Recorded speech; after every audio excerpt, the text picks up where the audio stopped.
It's T-Mac, doing a little cleanup of the property here. A lot of dead trees standing. I mean, when you hear this wind blow, when you hear the term dead standing, that's exactly what it is. It's just a tree that's died and it's still standing. I love to burn them the best. You're cutting down a tree that needs to be cut down. It's just going to drop limbs, and you're not touching a healthy tree, which is good because they produce food and air, and we need those. So some of these, like this one over here, is obviously dead. The tree is broken in half. Some of them aren't that obvious. Some of them just have the tops out, but either way, you can tell they're dead. Then there's some like this one here behind me, this triple tree white oak. It is just kind of started the process. I can kind of tell that it's dying. For one, I look at the bark. The bark is falling off, which, I mean, with white oaks, especially these, I call them original white oaks, they got a real feathery bark. They tend to fall off anyway. But you can really tell that this thing is losing a lot of bark.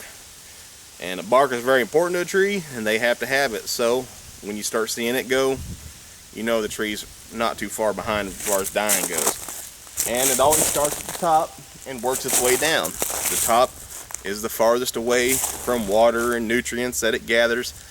So the limbs at the very top, as you can see up here, are broken off. They're starting to break off and fall, and like I said, going to make a mess. And I can also tell by the leaves. See, I can tell that the tree on the left side, or the north side, or south side, sorry, it died first.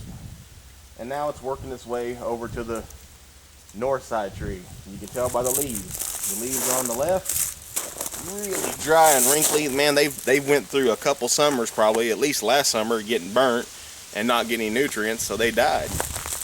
Ones on the right side or the north side, they're a little bit better shape.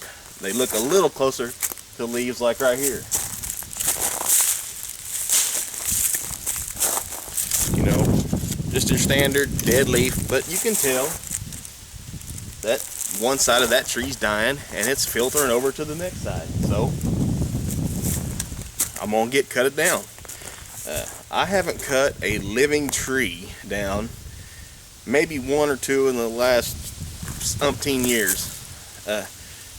Just greenwood doesn't burn good.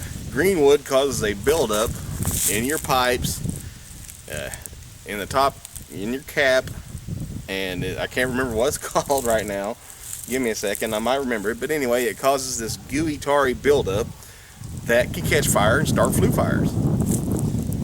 That's not good. So greenwood, I don't like to burn it.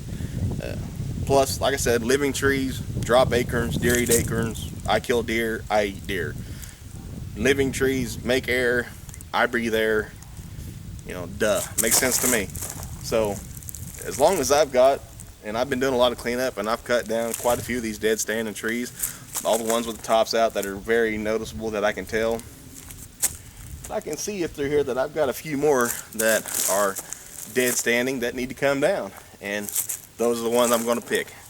They burn better. When they fall on the ground with the bark, a little bit of bark still on them, they rot faster and they draw moisture. So I like to catch them dead standing, cut them down and burn them, and that's what we're going to go over. Some cutting techniques, some sawing techniques. So I guess this is going to be a part of my hillbilly basics. Picking a tree to cut down. I think it's very important and environmentally friendly to take down dead standing trees. Plus they burn better.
not everything went as planned. Surprise, surprise, when you're cutting trees down. There ain't nothing more dangerous when you're out cutting firewood than down in trees. It's just, you gotta be careful, and you want to bring all the tools necessary to get the job done. This tree over here fell into another tree. I tried to go beside of it. I was about 2 foot off, and now I'm stuck in it. So it's all right. We can deal with that. You just got to be extra careful when you're out down in trees. I brought a hammer and a wedge because you never know when you're going to need it. That second tree I cut down was kind of wobbling. It really didn't have a preference of where to go. And you can tell that if you watch your gap. As you cut into a tree, you leave a gap where you've cut all the wood out of it.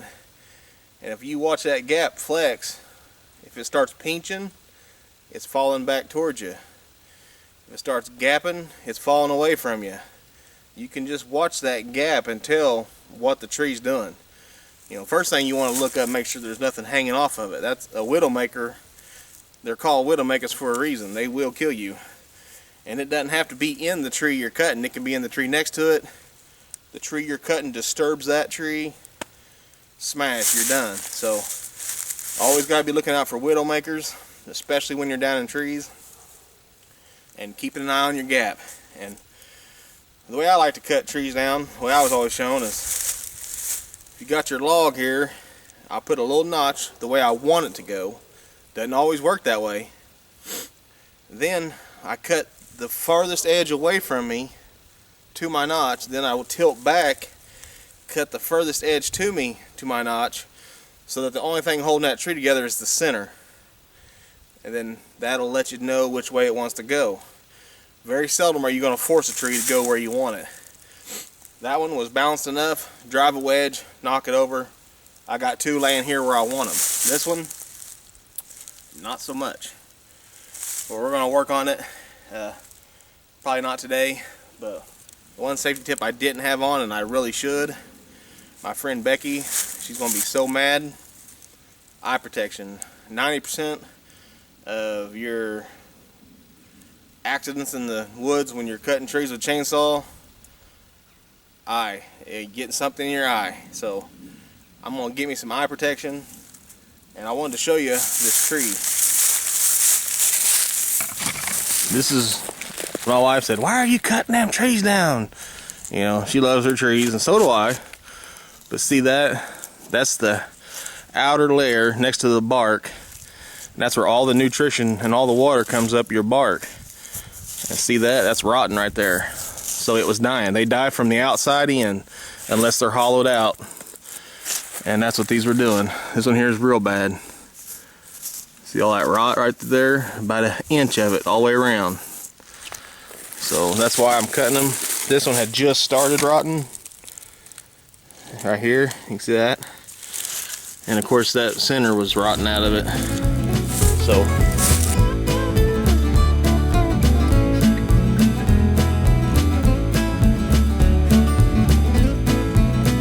Friend Knife Making, quality knives made in America. Visit them at www.friendknifemaking.com.